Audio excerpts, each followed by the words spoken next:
Hello, everyone. This is Bob Milam from the Utah High School Football Officials Association, part of the Utah High School Activities Association, with today's study topic for 2022, the concept of force. We're going to talk about using the force.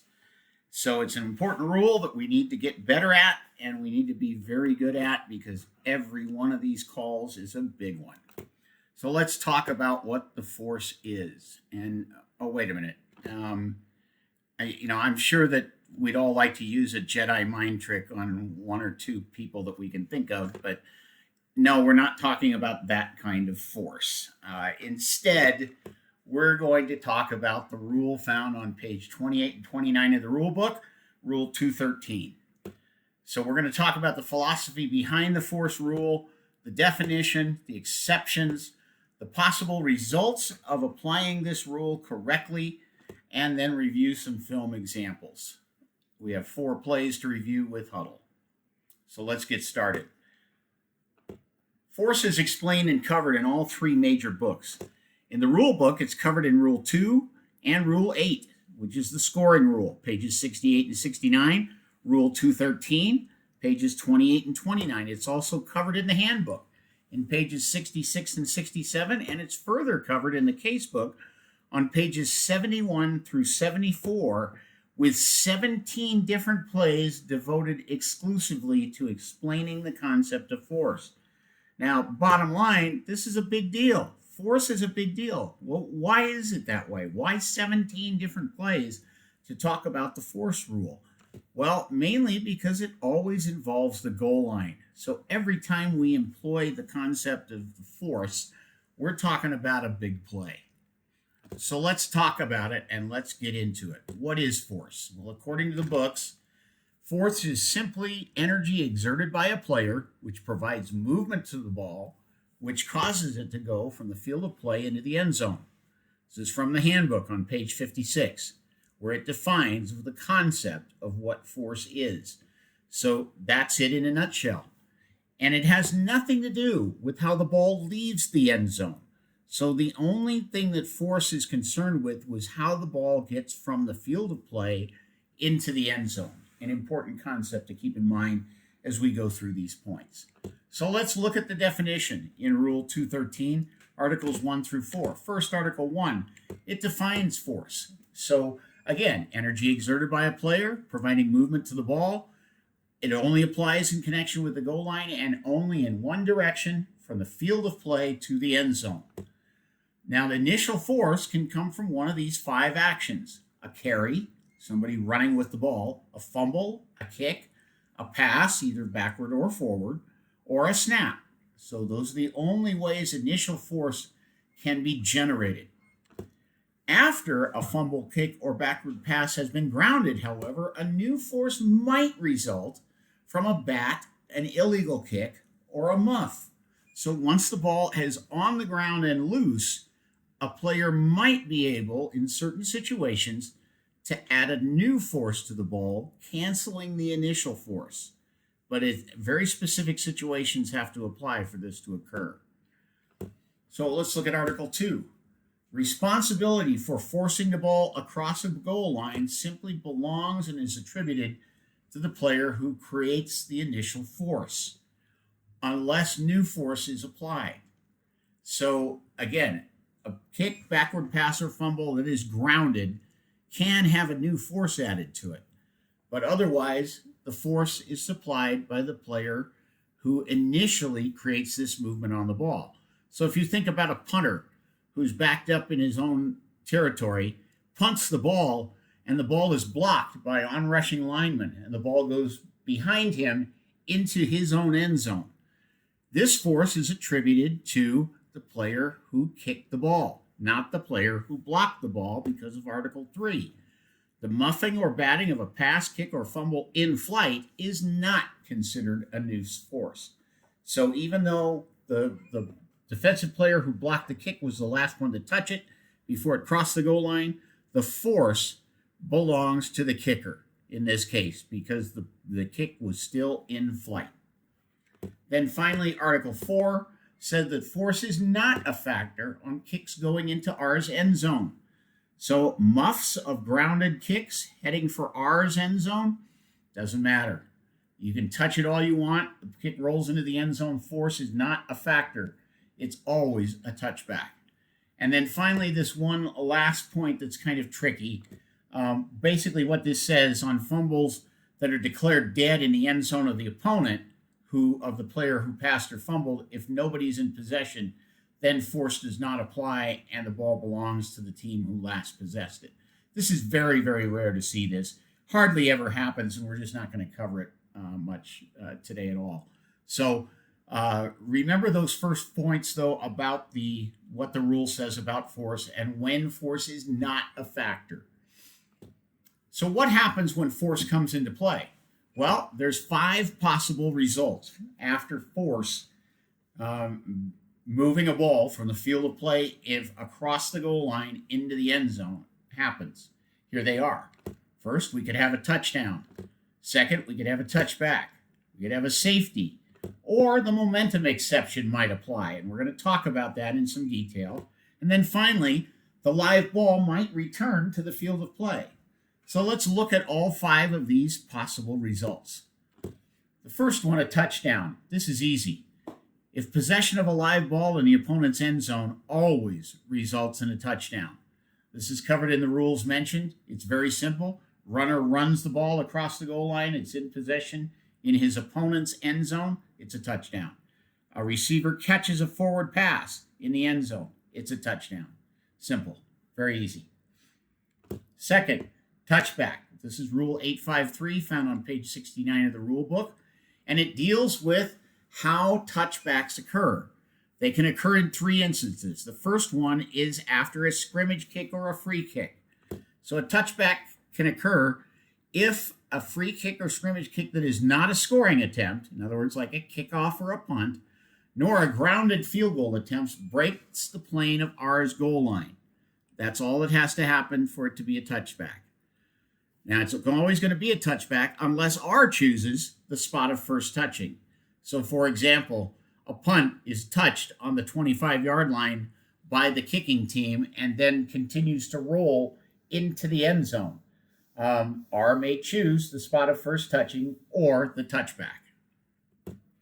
If it is a successful field goal or a 3-point field goal attempt, anytime it touches a key player in R's end zone, in other words, it bounds off of the back of somebody or hits somebody in the head or is unsuccessful, we're going to have a touchback.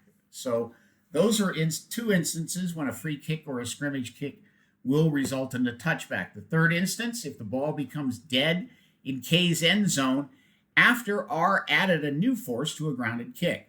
So let's say our punter, who's backed up in his own end, kicks, the ball is partially blocked, it's rolling around on the ground in the field of play, a defensive player, R, dives on it in an attempt to recover and adds a new force to this grounded kick, and it goes out of his own end zone, we're going to have a touchback.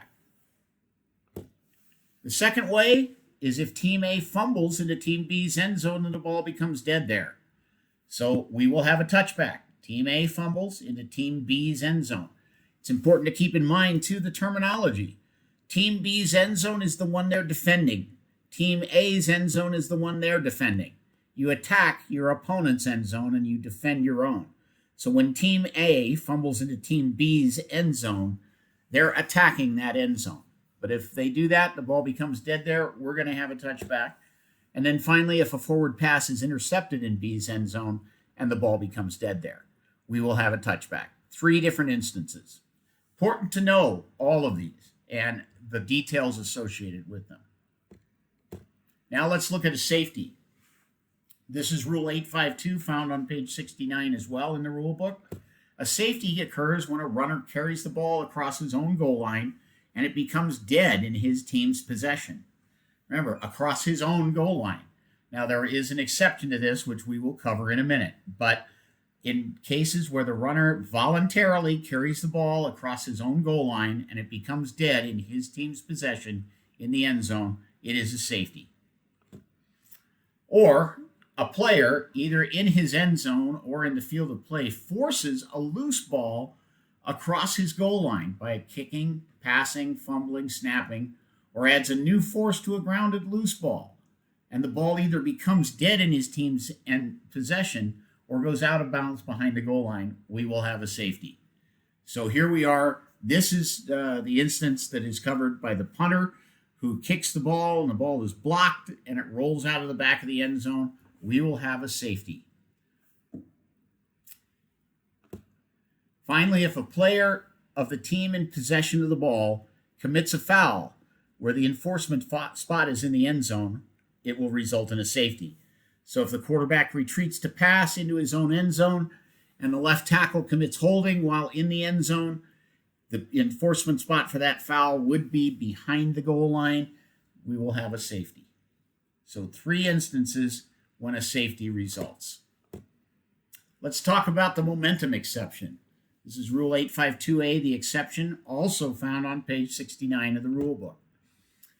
It states this: when a defensive player who is between his 5-yard line and the goal line, only within that particular specific area, either intercepts an opponent's forward pass, intercepts or recovers an opponent's fumble or backward pass, or catches or recovers an opponent's free kick or scrimmage kick, and his original momentum carries him into his end zone, and the ball is declared dead in the end zone in either his or nobody's possession, then the momentum exception applies, and the ball will belong to Team B or R at the spot of the interception, catch, or recovery.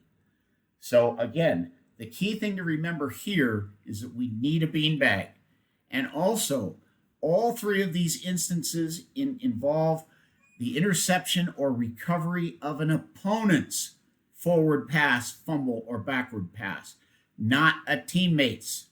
So if the snap, for instance, goes over the punter's head and he catches up to it on the 3-yard line and runs into his own end zone, the momentum exception would not apply because it's not the opponent's backward pass. So there's a lot of details that we have to keep in mind and we have to pay attention to as we approach the goal line. Key thing here, though, we need a beanbag at the spot. Finally, the last one, if a live ball returns to the field of play, this is also easy. Play on. The momentum exception is canceled and force is canceled when a live ball returns to the field of play. So we just wipe the slate clean and away we go. Keep the ball, just play on. All right, let's talk about some key points to remember. Force always involves the goal line. Always. Always, always, always. Force is only from the field of play into the end zone. And initial force comes from one of these 5 things, but in limited situations, a new force can be added if judged to have occurred within the confines of those limited situations. Force can result in a touchdown, the touchback, safety, the momentum exception. All of these are big game-changing plays. We've got to pay attention to the details in order to get these right. And the way we do that is through focused attention and accurate mechanics. These are critical to get the situations correct. So we've got to do that. So we're going to stop here for a moment. We ask you to pause this presentation and jump over to the HUDL film review so that you can review the 4 plays. So please pause this presentation right here.